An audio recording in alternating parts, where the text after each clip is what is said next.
तो जी हाँ dear student, यहाँ पर आपका आ चुका है half yearly examination 2022-23 class 12 subject English का आपका 100% रियल क्वेश्चन पेपर। ओके, अगर आप भी अर्धवार्षिक परीक्षा 2022-23 कक्षा 12वीं विषय इंग्लिश के पेपर में टॉप करना चाहते हैं कि आपके फुल मार्क्स आ जाए, आपका एक भी मार्क्स कम ना हो, तो इस वीडियो को लास्ट तक देख लीजिएगा। गारंटी देता हूँ फुल मार्क्स लेकर आओगे। ओके, क्योंकि इस वीडियो में आपको क्लास 12 इंग्लिश के लिए आपका हाफ ईयरली एग्जामिनेशन का आपको पेपर सॉल्व कराया जाएगा। अगर आप इस क्वेश्चन पेपर को देख लोगे, तैयार कर लोगे, तो फिर आपको यहाँ पर 80 में से 80 मार्क्स लाने से कोई नहीं रोक सकता। ओके, तो प्रत्येक क्वेश्चन बताया जाएगा, साथ साथ में आपको आंसर अवेलेबल करा दिया जाएगा। एक बार इस वीडियो को लास्ट तक जरूर से देख लीजिएगा। Okay, so today video you will be told the complete paper which is going to appear in your exam. If you want to get 80 out of 80 marks, then watch this video till the end because it is your 100% real question paper. Okay, so first of all section A reading section आपका आ जाता है। पहला प्रश्न आपका है read the passage given below and answer the questions that follow। ठीक है, तो पहले तो आपको पैसेज को रीड कर लेना है, इसके बाद आपको क्वेश्चंस के आंसर्स देने हैं। अब हम जो पैसेज है इसे आप रीड करना चाहे कर लीजिएगा, हम डायरेक्टली आपके क्वेश्चंस देखेंगे और समझेंगे। श्रीनिवास रामानुजन के ऊपर आपको एक पैसेज दिया है। ठीक है, तो इसे अगर आप रीड करना चाहें तो कर लीजिएगा, हम डायरेक्टली आपके क्वेश्चंस की ओर बढ़ते हैं। ओके, तो फर्स्ट क्वेश्चन जो आपका पैसेज का है कुछ इस प्रकार से आपसे पूछा है, where was Ramanujan born. Okay, तो आंसर में आप क्या लिखोगे, देखिए प्रश्न में आपसे कहा गया है कि जो रामानुजन थे इनका जन्म कहाँ पर हुआ था। ओके, तो जन्म स्थान आपको बताना है। अब इसका आंसर आपको कहाँ पर मिलेगा, देखिए प्रश्न का उत्तर तो आपको पैसेज में से ही मिलना है क्योंकि क्वेश्चन आपके पैसेज में से ही बने हैं। अब आंसर आप कहाँ से करोगे, ये देख सकते हैं ही से लेकर, he was born at Erode in. Okay, तो यहाँ पर 1887 तक आपको आंसर लिखना है। ओके, अगर आपको आंसर ऊपर से देखने में प्रॉब्लम हो रही है तो आप यहाँ से भी देख सकते हैं। जो आपका पैसेज है इसमें जो आपको पहला प्रश्न दिया है, आंसर में आप लिखोगे Ramanujan was born at Erode in Coimbatore. Okay, Coimbatore, ये आपका आंसर रहेगा। ओके, तो अब सेकेंड क्वेश्चन आपका आ जाता है, why did the fail to get promotion to higher class. ठीक है, वे मतलब हाई क्लास में पदोन्नति पाने में असफल क्यों रहे, ये हमसे क्वेश्चन नंबर सेकेंड में पूछा गया है। Why did he fail to get promotion to higher class. Okay, तो क्वेश्चन नंबर सेकेंड का आंसर भी आप यहाँ से समझ सकते हैं, पैसेज में भी आपको दिया है, पैसेज अगर रीड करोगे समझ आ जाएगा। बाकी आप यहाँ से भी देख सकते हैं, he failed to get promotion to higher class because the passion for mathematics gained on him so much that he entirely neglected all other subject and got failed in them। ये आपके क्वेश्चन नंबर सेकेंड का answer है। Okay, अब आ जाता है आपका question number तीसरा। इसमें जो आपसे पूछा है, things which were all dark and to his classmates were as clear delight to him how. ये आपका तीसरा प्रश्न है। जो चीजें उनके सहपाठियों के लिए पूरी तरह से अंधेरी और उलझी हुई थी, उनकी तरह स्पष्ट कैसे थी, मतलब उनके लिए स्पष्ट कैसे थी, ये आपसे एक प्रकार से प्रश्न पूछा गया है, क्वेश्चन नंबर तीसरा।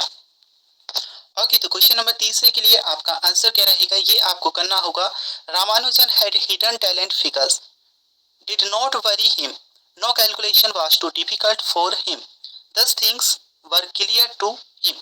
ये आपके क्वेश्चन नंबर थ्री का आपका आंसर आपका रहने वाला है। ओके, अगर नेक्स्ट क्वेश्चन की बात करें तो कुछ इस प्रकार से आपको दिया है, how did Ramanujan show his talent in third standard. तीसरी कक्षा में रामानुजन ने अपनी प्रतिभा कैसे दिखाई। Okay, how did Ramanujan show his talent in third standard, ये आपसे क्वेश्चन नंबर चौथा पूछा है। ओके, तो क्वेश्चन नंबर 4 के आंसर में आपको करना होगा, Ramanujan showed his talent in third standard by asking for problems of the mathematics of higher nature। Okay, तो ये आपके क्वेश्चन नंबर 4 के लिए आपका आंसर रहेगा, this is your fourth question answer. And next question आपका आ जाता है, क्वेश्चन नंबर 5 आपसे पूछा है, what was the unexpected calamity that befell Ramanujan. ठीक है, ये आपसे प्रश्न पूछा गया है, रामानुजन पर जो अप्रत्याशित आपदा आई वह क्या थी, ये आपका क्वेश्चन नंबर 5वां है। What was the unexpected calamity that we feel Ramanujan. Okay, तो क्वेश्चन नंबर 5वें को आप यहाँ से समझ सकते हैं। He failure to gain promotion to higher class along with loss scholarship was the unexpected calamity. Okay, तो ये आपकी क्वेश्चन नंबर 5 के लिए आंसर है। यहाँ से आप क्वेश्चन नंबर 5 को समझ सकते हैं। Okay, so next question is question number 6। How was Ramanujan superior to his seniors? Find out the word from the passage which means. Okay, पहले क्वेश्चन नंबर 6 समझते हैं। How was Ramanujan superior to his seniors? ये आपसे प्रश्न पूछा गया है। रामानुजन जो थे वह अपने जो बड़े थे, सीनियर्स थे, उनसे कैसे श्रेष्ठ थे, कैसे अच्छे थे। रामानुजन अपने वरिष्ठों से कैसे श्रेष्ठ थे, ये आपसे क्वेश्चन नंबर 6 में पूछा है। ओके, तो क्वेश्चन नंबर 6 के लिए आप करेंगे क्या करना है आपको। He had answered to all the sums that puzzled his classmates and seniors, thus Ramanujan was superior to his seniors। ये आपके क्वेश्चन नंबर 6 के लिए आपका आंसर रहेगा, यहाँ से आप कर लीजिएगा।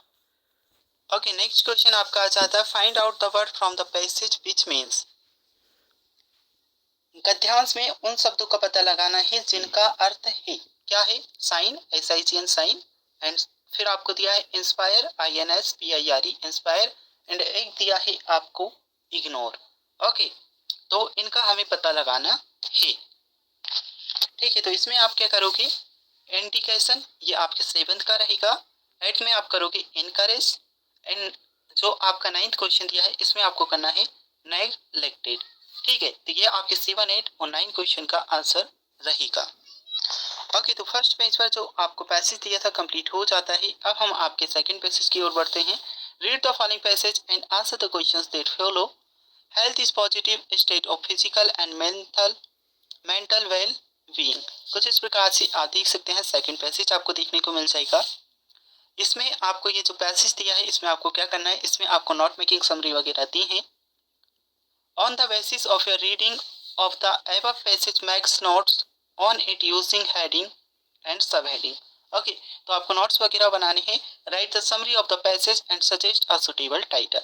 और जो सेकंड क्वेश्चन है इसमें आपको समरी लिखनी है, साथ साथ में शीर्षक जिसे हम टाइटल कहते हैं वह आपको देना है। ओके, इसके बाद आपका सेक्शन भी राइटिंग सेक्शन आ जाता है। Your parents and you are in search of a bridge for your elder brother, write an advertisement to get it publish in a matrimonial columns of a newspaper.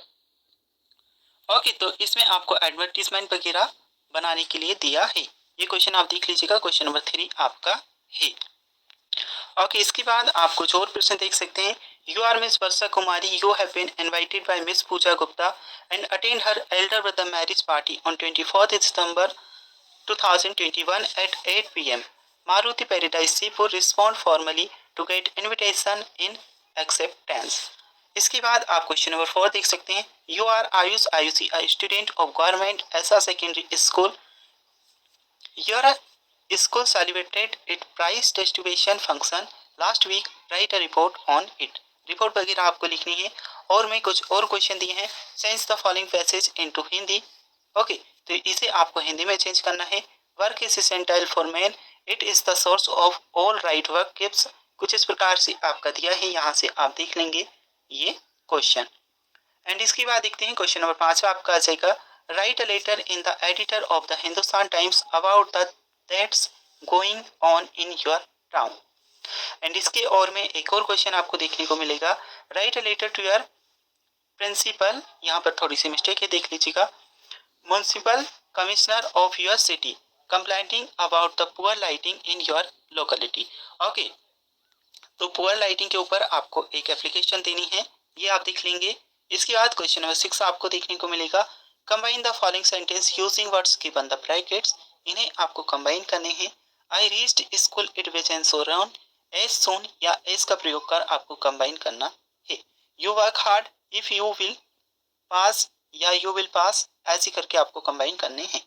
इसके बाद question number 7 आपको दिया है। To us directed आपको देखने को मिल जाएंगे। Question number 8 आपका है। Write the appropriate parallel verbs in the following sentence forming them with the help of the verbs given in blanks. Okay, तो ये आपको कुछ और क्वेश्चन दिए हैं। क्वेश्चन नंबर 9 आप देख सकते हैं। Fill in the blanks with the appropriate preposition from brackets. There was a bridge on the river, और he had been teaching in this school for 2 years. ये आपको कर लेना है। अब आपका आ जाता है section C. Read the extract given below and answer the questions that follow. Savita young girl in a drape pink. ये कुछ इस प्रकार से आपको क्वेश्चन देखने को मिल जाएंगे। ओके, तो ये प्रश्न भी आपको इसी में दिए हैं। क्वेश्चन नंबर 11 आपका आ जाता है answer the following question. Textbook से आपके कुछ क्वेश्चन है। Name of the French teacher who was the narrator of deep water, and where did his family settle, where did the narrator decide to learn swimming. इसके बाद explain any one of the following stanza with the reference to context. ये और question आपके दिए हैं। And इसके बाद और वाला प्रश्न आप देख सकते हैं। क्वेश्चन नंबर 13 आपका है answer the following question. Name of the poet is keeping quiet. And कुछ और प्रश्न आपके दिए हैं। इसके बाद क्वेश्चन नंबर 14 आपका आ जाता है write the correct letter of the answer in the brackets.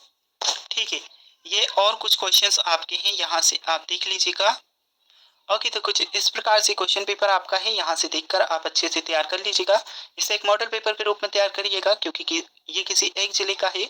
आपको जानकारी होगी प्रत्येक जिले का आपका अलग अलग पेपर होना है, तो ये किसी एक जिले का पेपर है, इसीलिए आपको क्या इसे मॉडल पेपर समझकर तैयार कर लेना है, क्योंकि प्रत्येक जिले का लगभग सेम ही पेपर आता है, कुछ क्वेश्चंस अलग होते हैं।